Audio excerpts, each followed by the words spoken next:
Fala galera, continuando a nossa aula da semana passada, hoje nós iremos falar dos especificismos, digamos que dessa idade moderna, sem um M maiúsculo, né? Dessa modernidade do Brasil. Lembrando que com M maiúsculo tem a ver com a idade moderna lá, e a modernidade com M minúsculo é a modernidade tecnológica, por exemplo. Então, continuando a falar desse século XX, dessa modernidade com M minúsculo do Brasil, nós vamos falar aqui, ó, dessas três estruturas aqui do lado, ó. Que a primeira delas, República dos Marechais, segunda, República Oligárquica, terceira, a Primeira Guerra Mundial e seus efeitos. Vamos lá. Quando o Brasil proclamou a sua república, uma frase ela foi muito marcante. Qual? E o povo assistiu bestializado ao processo democrático. Como é que pode, doido? Se a democracia é feita pelo povo, como é que o povo assiste a democracia acontecer? Isso significa que é fajuto, que a nossa proclamação é só de agaroba. Tá errado. Me prova isso, professor. É claro, é simples. Primeiro, os nossos presidentes são marechais, porque foi o exército, junto com os aristocratas e junto com uma certa classe da elite, que irão excomungar do poder Dom Pedro II e tomar o poder que precisava de da época do quartel. Ordem militar e progresso aristocrático, eis o lema da nossa bandeira republicana. Ordem e progresso tem justamente a ver com esse quesito, com esse princípio, né? República dos Marechais, Marechal Deodoro da Fonseca, Marechal Floriano Peixoto. República da Espada, tio, por que é? Ô tio, por que é, tio, hein? Me explica, o senhor está ficando velho, professor. O senhor era muito mais novo pessoalmente. Agora, gente, eu não me dou com câmera, eu odeio fotos, porque infelizmente eu fico horrível, né? Vocês estão vendo aí, né? É isso mesmo, é a vida. A gente fica de fato triste, mas segue o jogo ferroviário. Raciocina.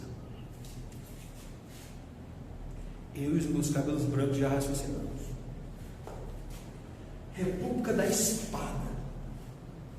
Todo oficial tem como símbolo uma espada. Hoje o cara é praça da polícia militar. Ele vai se tornar um oficial, ele recebe uma espada, porque é o símbolo militarista do Brasil.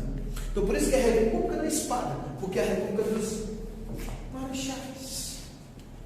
É a característica dos nossos primeiros presidentes, nossos dois primeiros presidentes, que vai de 1889, 100 anos antes de 1989, que foi quando eu nasci, o ano mais glorioso de todos os tempos, e vai até 1893, porque Deodoro fica só 2 anos e Floriano termina o mandato, ou seja, esses dois caras é um mandato de 4 aninhos.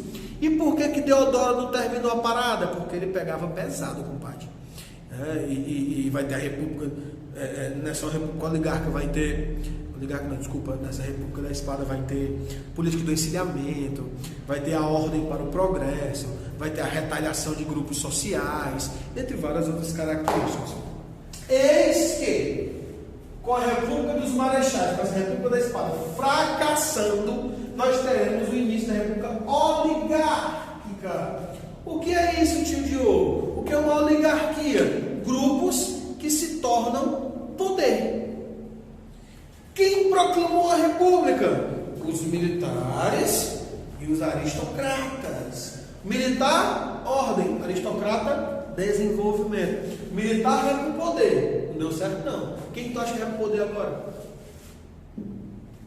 Os oligarcas, os aristocratas. Só que o Brasil precisa de ordem, e aristocrata não impõe ordem.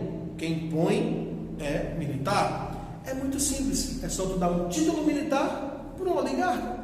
Tu pega um dono de terra e tu dá a ele um título de coronel. Ele vai propor a ordem e o progresso. Eis que nasce a República Oligarca dos Coronéis. É o poder do coronelismo. Quem é o coronel, Juliano? É o dono da terra que ganhou ou comprou um título militar para exacerbadamente propor a ordem e automaticamente o progresso, porque ele é dono dos modos econômicos da região. Aí vamos lá. Naquela época tinha eleições e quem é que o povo vota? E quem ele manda? Como é o nome disso? Voto de Cabresto. É por isso que a democracia é só o migué. Olha, é só o migué o papel, viu? Democracia esquece, porque o esquema aqui é voto de Cabresto. O coronel nas cidades, em Cabresto, os eleitores, para o governador levar esses votos para o presidente. Então, ó, poder municipal, poder estadual, que é a política dos governadores, poder federal, que é a política do café com leite. Me explica essa política do café com leite, que eu estou ansioso, professor, pelo amor de Deus. É fácil, é mamão com açúcar. Para ser escolhido presidente, tu tem que ter 50% dos votos mais um. Tu é a maioria. Simples assim. Né? Naquela época, só 11% da sociedade podia votar. 11%! A maioria estava em São Paulo e em Minas Gerais. O maior produtor de café, o maior produtor de leite.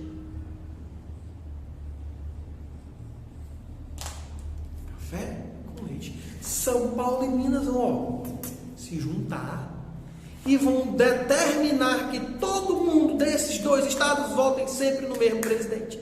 E como é que isso vai dar certo? A negada revoltar? Vai. Por quê? Porque tem um voto de Cabresto, depois mandou o coronel. Isso é imposição. É uma imposição eleitoral. Não é democracia. E aí?